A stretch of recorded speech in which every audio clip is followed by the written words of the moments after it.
Passage 3. Today I want to present my individual assignment, which topic study on Harta Lega Holdings Berhad in Malaysia, performance and its determinants. Nowadays, very few have endured, and even a small scandal or internet issues has the ability to bring down large multinational corporations.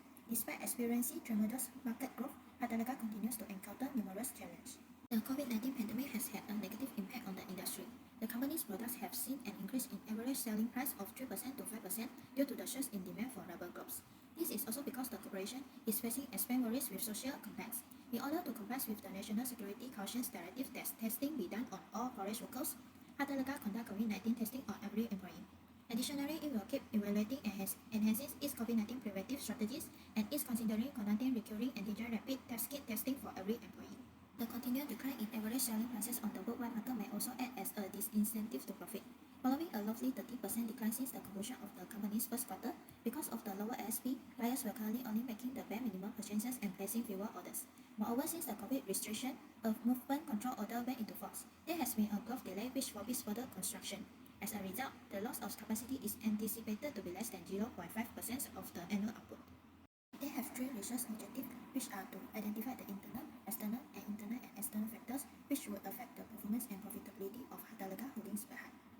They also have three research questions, which are: is there any association between the internal and external factors with the performance and profitability of Harta Lega Holdings Berhad? Several metrics like the return on equity and return on asset ratios are used to assess a company performance. Since ROE relates to both profit margin and asset turnover and display the rate of return for the company's investor and creditors, it is one of the most commonly used profitability ratios. Though there are a few ways of calculating this, ROE is typically calculated by dividing net income by average total assets for a business. A company's growth rate, or the rate at which it can grow without taking on more debt, can be evaluated using ROE. ROE is calculated as net income divided by shareholder equity. Borrower's risk and default risk are other names for credit risk. It is the degree of risk associated with taking a large debt loan and borrowing money. When a borrower doesn't fulfill their loan repayment commitments to counterparties or other creditors, a risk of this kind develops. The non-performing loan ratio serves as a proxy for credit risk. It covers events and loans of 90 days or longer outstanding. The total number of non-performing loans divided by the total amount of film loans made in a given year is a useful method for calculating credit risk. Businesses evaluate their capacity to meet immediate responsibility that expire in fewer than a year using liquidity as a criterion. Additionally, it evaluates how well the company can convert assets or everything else it has with a monetary value into cash. For evaluating the risk of liquidity, the current ratio is a useful instrument. The current ratio can be calculated by dividing an enterprise current asset by its current liability. A particular type of enterprise risk known as operational risk arises from normal corporate operation and activities due to unanticipated events and a variety of work-life risks. The operating ratio, which is the cost-to-income ratio, was used as a stand-in for operational risk. It can be used to assess how effectively management controls operational expenses in relation to operating revenue. Market risk is, to put in simply, the risk associated with fluctuation in the market to which an enterprise is involved. Interest rate risk, stock price risk, foreign exchange risk, and commodity price risk are the four main types of market risk that have an overall impact on the market. Value at risk is one of the ways that market risk can be measured.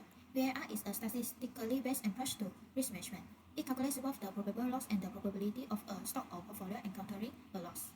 The Malaysian glove industry as a whole will be subject to inflation data. However, Harta Lega Holdings Berhad made up the study sample.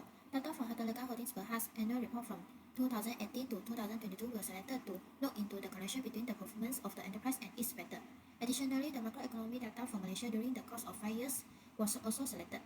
As a result, ROE will be the dependent variable and internal, external, and components of both will be the independent variables. The main methodology in this work is linear regression using ordinary least square regression.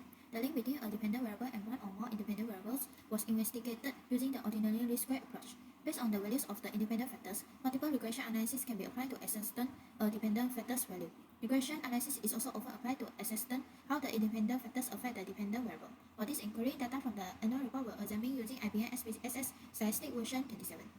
Compared to the mean, ROE has a smaller standard deviation. When the average ROE exceeds the standard deviation, it implies that the average ROE generates surpass the volatility or dispersion of those returns surrounding the average. This could imply that the performance in terms of producing ROE has been quite constant despite some volatility or changes surrounding that average return. Nonetheless, the average inflation rate is 1.25, indicating that the price of these business products and services will increase by roughly 125%. In contrast, the standard deviation is 1.75, indicating a notable fluctuation in earnings over a 5-year period. A business may see increasing expenses during an economic inflationary period. These expansions might have to do with the workforce they hire, the energy prices they have to pay, or the raw commodities they purchase. According to the table, a number of variables show a favorable association with the dependent factor RE, including the inflation rate. Furthermore, the statistical significance of the association between RE and inflation rate is demonstrated. According to a previous study, a significant association exists between bank's performance and the inflation rate. However, previous study note that inflation has an insignificant but positive correlation with RE. It also states that inflation can help businesses by lowering the real worth of debt. Growing inflation enables businesses to raise price, which boosts their profitability. Despite this, because the other factors have p-value more than 0.1, they have no effect on the RE. For example, one of the factors that have no bearing on RE are the average separation period. The results of the ANOVA for the internal and external variables are almost identical to those of the external variables. ANOVA for internal and external variables reflect the entire regression model, which has a p-value of 0.002 and is considered significant. This is the case since the p-value is below the significant level, which is normally 0.05. Based on the model summary for internal and external factors, this study displayed that out of 11 variables, only 3 variables, which is unemployment rate, operating margin, and exchange rate, contribute to RE. In contrast, the remaining variables are not relevant to this study. The adjusted R-square for the internal and external factors are identical to those of the external variables. The only 3 variables account for 100% for the variance in RE when taken into consideration as a whole. The Durbin-Watson test result of 2.652 indicates that there is negative autocorrelation in the data. D is larger than 2.5, which explains this. The result of the coefficient for the internal and external variables are almost identical to those of the external variable. The only predictor that shows inverse link with RE is unemployment rate. Conversely, exchange rate and operating margin shows a positive association with RE. The examination of the independent factors as a whole indicates that all of the independent variables are significant to RE because their p-values are smaller than 0.05.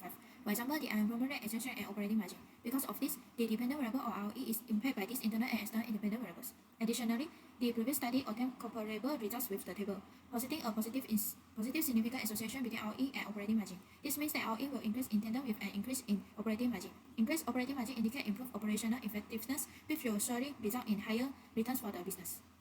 Last but not least, about the 3 research objectives, they have shown that objective 1 that is achievable as the result shows proof of evidence indicating that by analysis together internal factors has influenced the return on equity of enterprise compared to external factors and internal and external factors.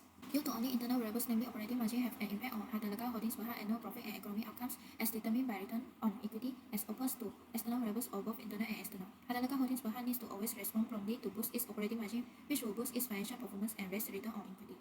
The operational margin and return on equity of the corporation will significantly impact by the early crisis it suffered, particularly the COVID-19 pandemic.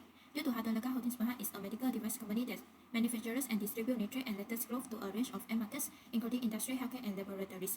Because of this, the business is heavily reliant on customer demand and support. Businesses may make a profit and satisfy customer need by increasing sales, decreasing expenses, or doing both at the same time. This will allow the company to meet its objective and satisfy consumer demand. For a lot of businesses, growing is the ideal approach to reduce production costs without sacrificing quality. Economies of scale refer to the idea that larger companies generally make more money. The higher production level of a large corporation results in multiple possibilities of cost reduction for each item. For instance, wholesalers frequently provide discount on large percentages of raw materials. That's all for my presentation. Thank you.